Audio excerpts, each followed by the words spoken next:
Hi guys, welcome back to my channel. Thank you for joining in for another exciting video today. So today we are going to talk about somatic variant calling using a tool called Mutect2, which is a part of GATK's a suite of tools. And Mutect2 offers unparalleled sensitivity to detect somatic mutations. So a lot of you reached out to me asking me to make a video on somatic variant calling, and a lot of you had questions about whether we could use germline variant calling pipeline to call somatic variants. As previously we have spoken about the variant calling in context of germline variant calling. So in this video, I intend to answer those questions and a lot more. So if you haven't watched the previous video, I will highly recommend you to do so, as in the previous video and in this video, we are going to follow the GATK's best practice workflow. And a lot of it will make more sense if you have already watched the previous video. So I will highly recommend you to watch it if you haven't already. And I will add the link to that video in the description section below. So if you're ready to dive into somatic variant calling, hit that like button and let's jump in. So the term variant can be used to describe an alteration that may be benign, that may be harmless, pathogenic, that is disease causing, or can have unknown significance. So there are different kinds of variants. There are single nucleotide variants, there are indels, or there are structural variants. The single nucleotide variants involves changes in a single nucleotide in a single base pair. Indels would involve insertions or deletions of one or a couple of bases, but structural variants are usually span a larger section of the DNA, usually around 1 kilobases. So previously we have looked at this diagram and spoken about this, but just going over it again, just to explain or understand the difference between the germline and the somatic mutations. The germline mutations are essentially the ones that you inherit from your parents. So these mutations are present in the germ cells and they are present in every cell of the body. Whereas on the other hand, the somatic mutations are the mutations that are acquired during a person's lifespan. So these are usually present in the non-reproductive cells of the body, and these are acquired during a person's life cycle. So in order to distinguish the somatic from the germline, one sequences the deceased sample along with the matched normal. So for example, if we are studying lung cancer, one takes the tumor biopsy from the lung and a matched normal from the blood. Even though the germline variants can contribute to pathogenesis, it is often found that somatic variants are typically more involved in a disease, and hence they are of special interest. Without a matched normal, one could not distinguish between the somatic and the germline, because every genome contains tens of thousands of mutations towards the reference genome. So a matched normal from the same donor is required to identify the somatic mutations.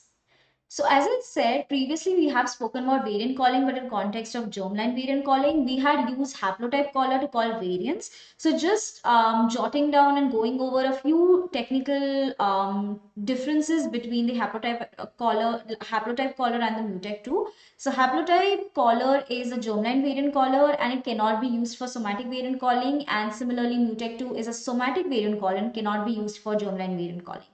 Haplotype caller assumes fixed ploidy, whereas Mutect2 does not assume any fixed ploidy, as the ploidy can vary and we can have varying allele fractions, which is often seen in diseases like cancer. In haplotype caller, the variants that are reported are the variants that vary against the reference. In Mutect2, the variants that are reported vary from the control or the matched normal and the reference. For the germline variant calling, the info column in the VCF file has both the reference and the alternate allele values. Whereas for Mutect2, the VCFs has only information about the alternate alleles.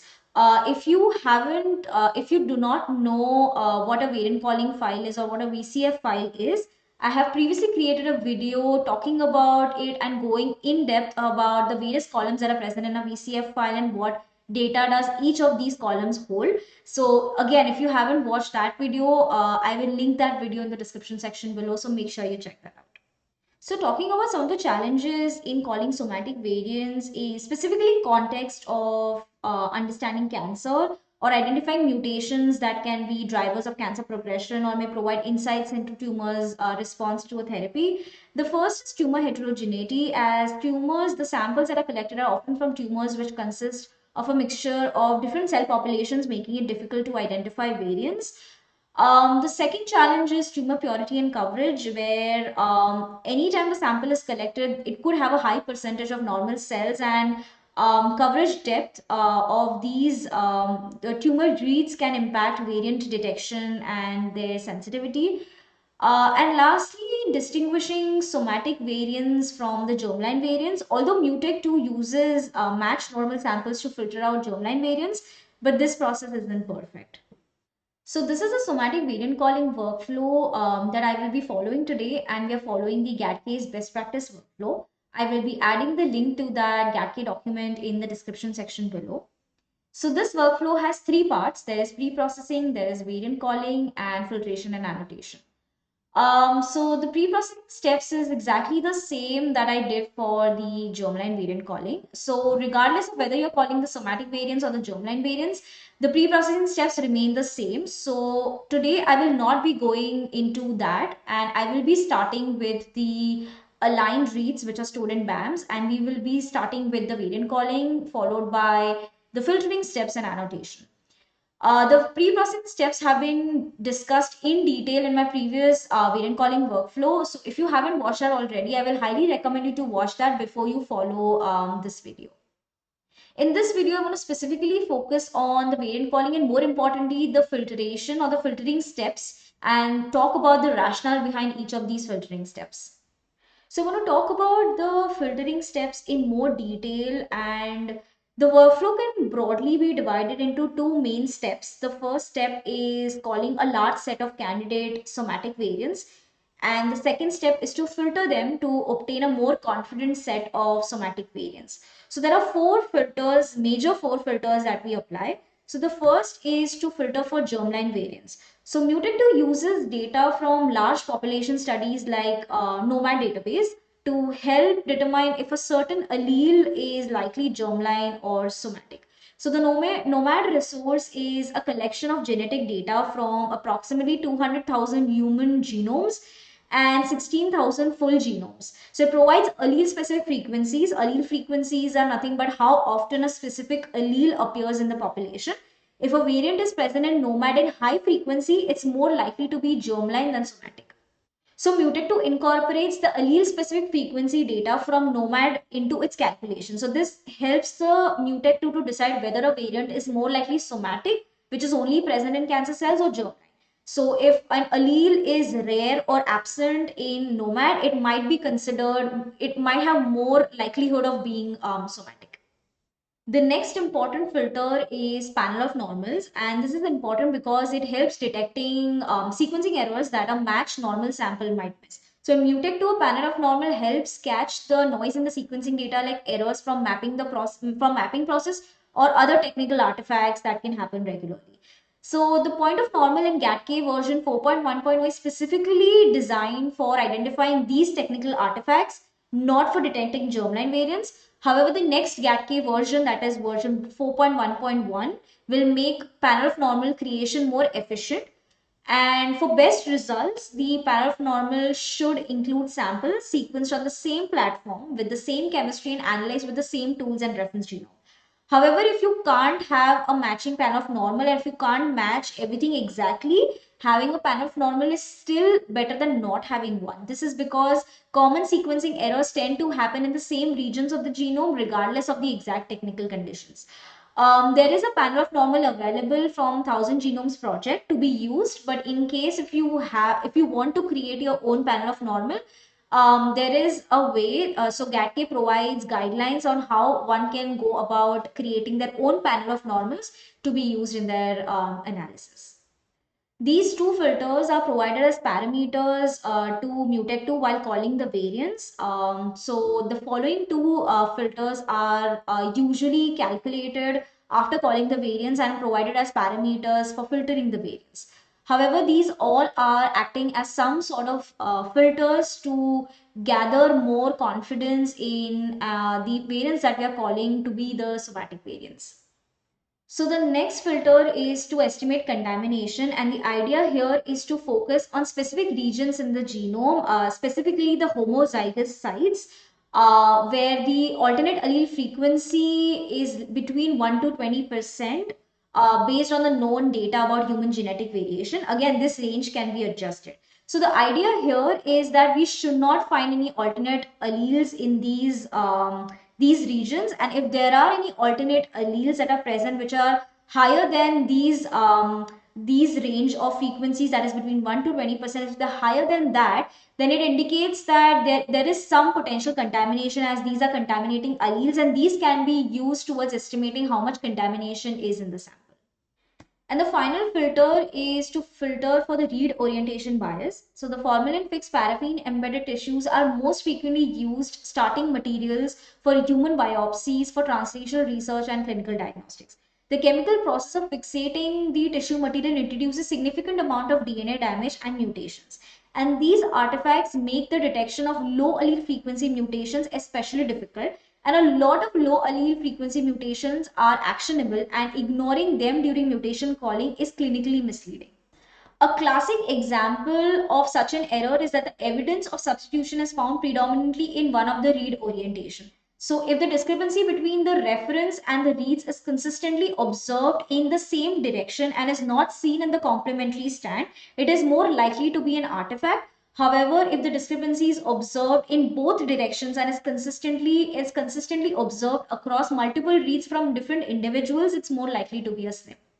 So during the filtering steps, such SNPs or such variants are filtered out, which are only predominantly observed in one read orientation compared to the other, as these are considered as artifactual and are not real variants and would be filtered out during the filtration step. It can be helpful to understand what kind of questions does somatic variants help to answer. So it can be helpful to identify oncogenes and tumor suppressor genes with somatic mutations that drive cancer development. It can also help in quantifying tumor mutation burden to assess their impact on prognosis, therapy response, or immune therapy efficacy. Somatic variants can also help track the clonal dynamics to understand how cancer evolves, and also investigate genetic differences between primary and metastatic tumors to uncover targeted therapeutic targets or targeted therapies. It can also help in identifying mutations that contribute to resistance against therapies and detecting mutations linked to targeted therapies and precision medicines.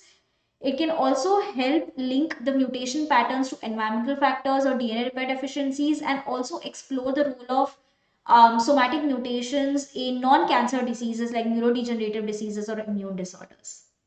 These are some of the commonly used sources for somatic variants. Some of these are databases, some of them are online web portals. And starting with Cosmic is a catalog of somatic mutations in cancer, and these catalog somatic mutations from literature and studies, focusing on point mutations, insertion deletions, and copy number variations across various cancer types. DBSNP is a database of single nucleotide polymorphisms. It offers comprehensive variant information and frequency data and is linked to various genomic databases. Then another source for somatic variants is ClinVar, which aggregates data on genetic variations and their clinical significance, including classifications like pathogenic and benign. Then we have CBio Portal, which is an interactive platform for visualizing and analyzing cancer genomics data, integrating somatic mutations, copy number alterations, and clinical outcomes. And lastly, we have the TCGA portal, the Cancer Genome Atlas portal, which provides extensive multidimensional genomic data across various cancer types, including somatic mutations and clinical correlations. It has also other kinds of data sets as well, the high throughput omics data set as well. And previously, we have created a tutorial on how to fetch data from the TCGA portal. I will also be adding the link to that video in the description section below. So the data that we are going to be using for today's demonstration is from this consortium called Genome in a Bottle, and the tumor data is from a cell line that is pancreatic ductal adenocarcinoma cell line, and the control is the duodenal solid tissue normal cell line. So these are whole genome sequence paired end reads, and the length of the read is 150 base pairs. There are certain prerequisites to following this tutorial, as there are certain things I will not be covering in this tutorial, like the basics of the Linux systems, writing bash scripts, file permissions and file systems in Linux, and downloading or installing tools on command line. And finally, these are the requirements for today's demonstration. The GATK runs natively on most, if not all, flavors of Unix, which includes Mac OS. It is possible to get it running on certain recent version of Windows, but I don't think they provide any support or instructions for that. So if you need to run this on Windows machine, consider using Docker. Another option, and I think it's a much easier option, is to get a virtual machine and set up Linux OS in the virtual machine in the Windows. That's what we recommend to do. That's what we were recommended to do when I was in master's program and I was learning to run these pipelines. I did all my bioinformatics on a Linux machine, so I would also recommend you to do so. So let us begin with our variant calling workflow, and the first step is we will download our data. So I've already done that, and for the purpose of this demonstration, I have subsetted the reads to only keep 1 million reads. The reason I've done that is because I'm going to be running this workflow locally on my system, and my local system does not have access to sophisticated computational resources and is limited with limited memory and storage allocations. And since I wanted to demonstrate the entire workflow in a timely manner without it running for extended amount of time, I decided to run this pipeline with smaller data set. But in real life scenarios, variant calling workflows are not designed to be run locally, and it should be run on a high performance computing cluster or a cloud platform, which has access to more memory space and computational resources. Having said that, I quickly want to show you my folder structure. So here we have these subfolders within my project folder. We have aligned, we have reads, we have results, we have scripts, and we have a temp folder. And to quickly show you, so for this demonstration, as I said that I'm not going to go over the pre-processing steps. I've already performed them, and what we are going to start today is with the aligned reads. So I've already performed the pre-processing steps, and there are various files that have been created in the align folder. If you haven't watched, again, I would recommend you to watch the previous video on variant calling that I created, where I go over each of the pre-processing steps. So if you haven't watched that, I will highly recommend you to do so.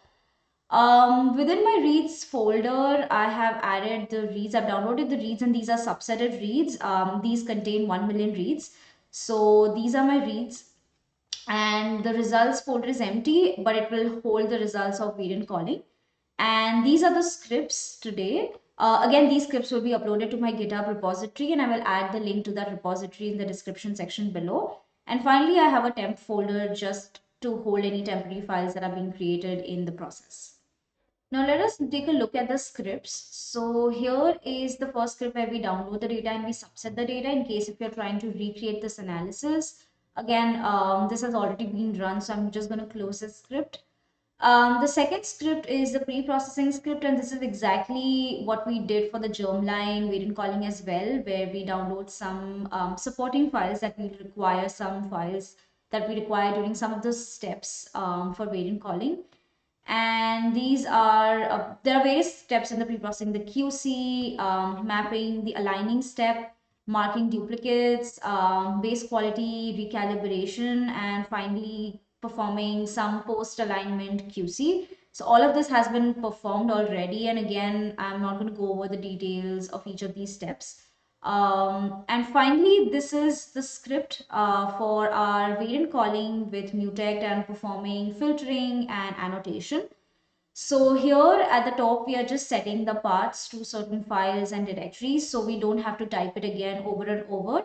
It also helps to make the script more cleaner when we are going over it. So we are just setting the paths here. And these are some of the files that we'll require. So we download the Nomad VCFs and the panel of normals, which we will be required during variant calling with Mutect. So these have to be downloaded only once for every run. So I've already downloaded these files and I'm not going to do it again, but just walking you through all the steps here. Now that all of our data is ready, so we have the aligned reads from the tumor and the duodenal solid tissue normal, as well as we have the intermediate files. We can begin with our variant calling. So here we first provide, just walking you through the entire command. So here we first provide the GATK path and we choose Mutect2 to call the variables, and we provide it with a reference FASTA. So all of these paths, these are the variables, and the variable stores the path to these files and these executables, just making it more cleaner and easier without having to rewrite the entire path over and over again. Then we provide the input aligned reads for the tumor as well as for the normal. Then we define the tumor name, the sample name, and the normal sample name. And here we provide the germline resource. So this is the Nomad VCF using the allele specific frequencies from this Nomad VCF. The Mutect2 determines the likelihood of a variant being somatic. And we also provide a panel of normals, which helps detect sequencing artifacts which the normal samples might miss. And here is the output, which provides us with the variants that are called. So it gets stored in the result folder, and this is the file where we will be having all of our variants. And this parameter essentially outputs a file that reports the number of read counts that has the reference allele versus the alternate allele in one specific orientation versus the other. So this file is used to train the model downstream for read orientation bias, using which we can use to filter out the single strand artifacts from our variants. So let us go ahead and run the script so we can start with calling our variants first. So let us go to our scripts folder and run our script. Now this is finished running. Let us go and take a look at our resulting files. So let us go to the results folder and see that there are these files that have been created. So this is the file that has been created for the read orientation model. So quickly taking a look at that. So here, as I said, we get the number of recounts matching the reference allele, the alternate allele, and the number of counts of reads in a particular direction supporting the allele and the alternate allele. So this will be used as an input to learn the read orientation bias model, which will be helpful to call the single cell artifacts. In addition to that, the most important file here is the VCF file. So these are the variants that are called from the Mutect. So quickly taking a look at that. So here is our VCF file, and if we scroll down here, we get the list of all the variants that have been called. And we also get some additional files, the statistics, and also some index files for our VCF file. So since these are the variants that are called, the following steps will be focused on retaining the high confidence somatic variant calls, because a lot of these variants are not necessarily somatic variants, and we need to filter out the artifacts and the poor quality variants to retain high quality variants for further processing. As for the next step, what we do is we estimate cross-sample contamination, and for that we need to get pile-up summaries. So essentially, it summarizes the counts of read that support the reference allele, the alternate alleles at given sites, and these results are used to calculate contamination. So here is the command for the tumor. So here we specify the GATK path, and we want to use the GetPileupSummaries function. We set some Java options and we set the temporary directory. So this is the directory that will hold any temporary files that are created during the process. And the input here will be our reads from the tumor that are aligned. Here we provide our known variants file, so that is from Nomad, and here we provide a list of regions you want to restrict your analysis to. So if you want to restrict your pileups to only specific regions, specific chromosomes or targeted panel in your BAM, then you can provide it as a bed file or an interval list, or only a chromosome, or also provide chromosomal regions.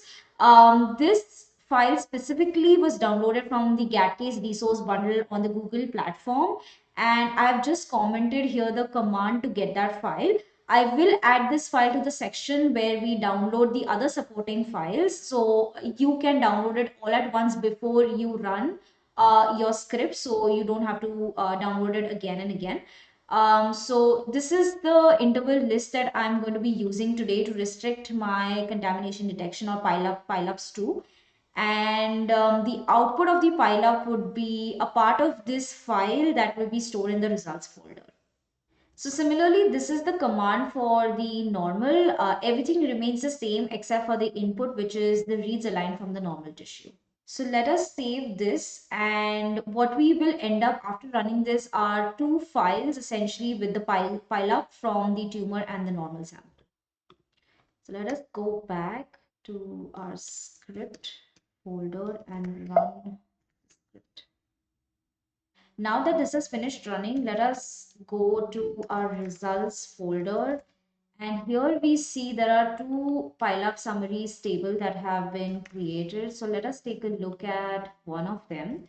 So here what we essentially get is that for each of the position, we get the number of reads, we get the pile-ups for the reads that are supporting the reference allele, the alternate allele, and any other alleles other than the reference and the alternate allele and the allele frequencies. So these are essentially used to calculate the contamination and would be provided in the filtering step to remove those alleles where we see these allele frequencies beyond 20%, because that's what we have set. That's what it is set at default, but this range can be changed. So any allele frequencies greater than 20% would be filtered out.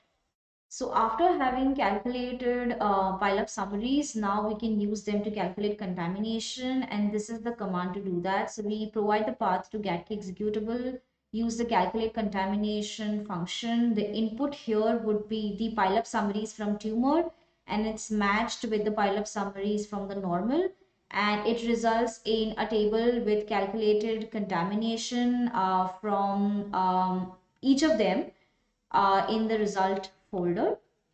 So I'm just going to comment out the code above which we just ran.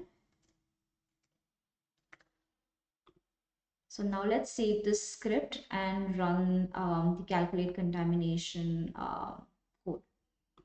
So let us go back to the scripts and let us run the script. So now that calculate contamination has finished running, let us take a look at the contamination table.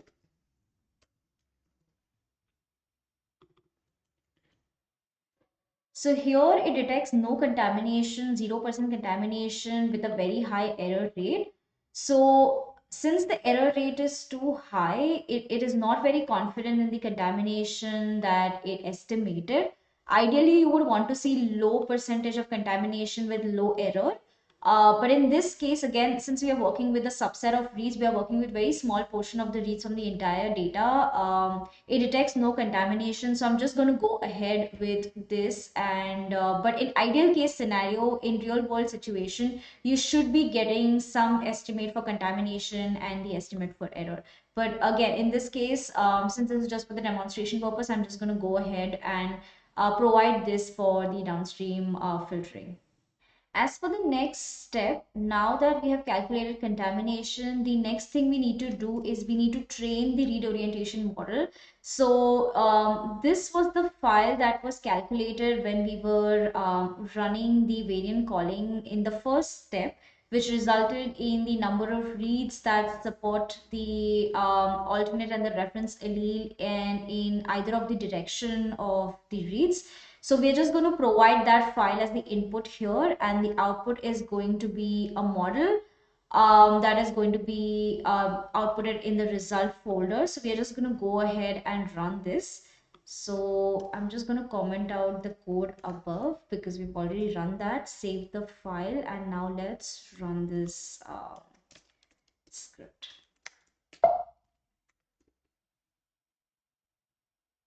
So this step essentially generates read model orientation model table. So essentially what it gives is that it gives various frequencies. So it gives the frequencies and context of the variant in the forward reads and the reverse reads, calculates the frequency of homozygous reference calls, germline heterozygous calls, somatic heterozygous calls, homozygous variants, number of observations, and number of alternate alleles. So basically, these frequencies that are calculated are used in the downstream variant filtering to identify potential variants and exclude the single strand artifacts. Now that we have calculated all the subfiles and estimated contamination and also created a read orientation model, let us all provide that to filter variants. And this is the command essentially to filter the variants. So here we provide the path to GATK executable, the standard, we use filter mutex calls. Here we provide the variants that we called in step 1. So these are unfiltered variants that we called in step 1. We provide it with the reference FASTA. Here we provide with the contamination table that we calculated a couple of steps above. And for the OB priors parameter, we provide the read orientation model table that is calculated after, or that is generated after the learn read orientation model step that we performed. And the output here would be the somatic variants that would be filtered of the artifacts as well as the sequencing artifacts, the technical single strand artifacts that we and also devoid of any contaminants that we calculated in the steps above. So these variants would be the high confidence somatic variants that could be used for further analysis and downstream processing. So let us comment the code above and let us run this script so we can get the filtered variants, and then let's take a look at what filtered variants we get.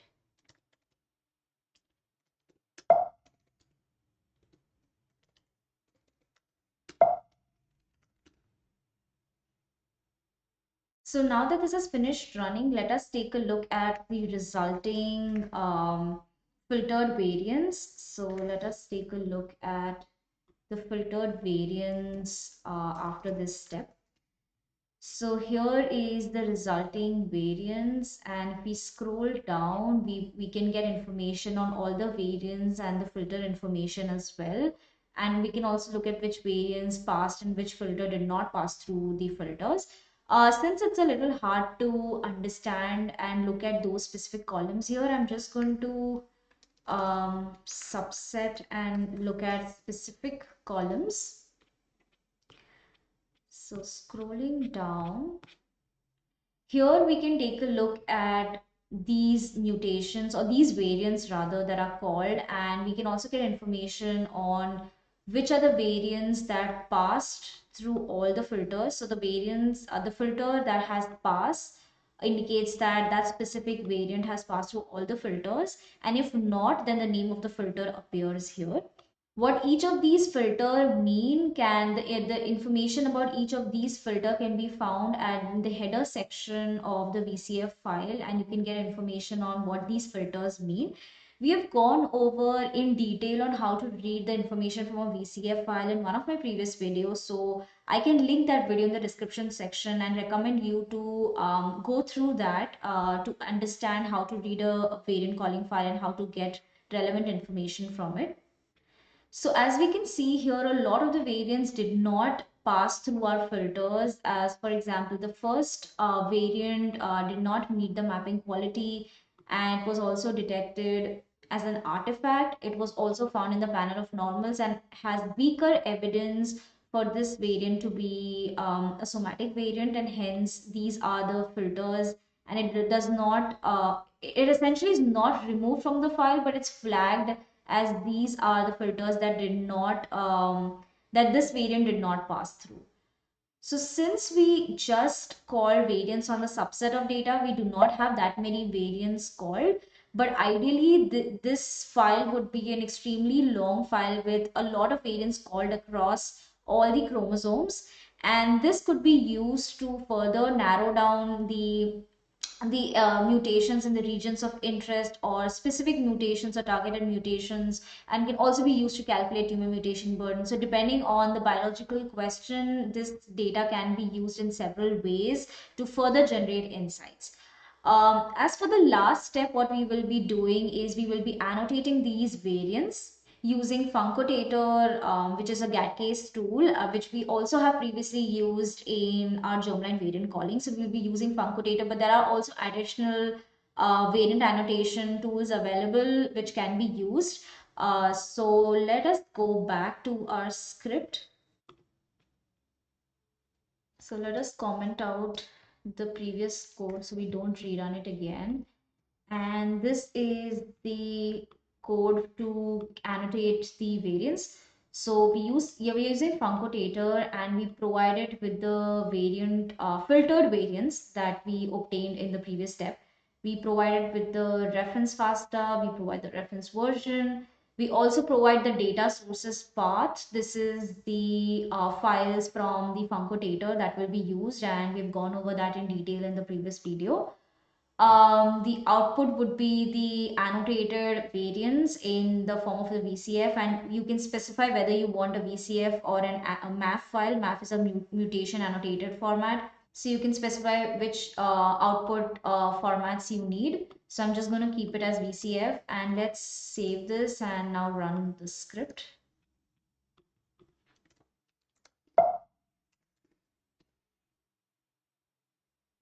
So now that this is finished running, this is our annotated variant file.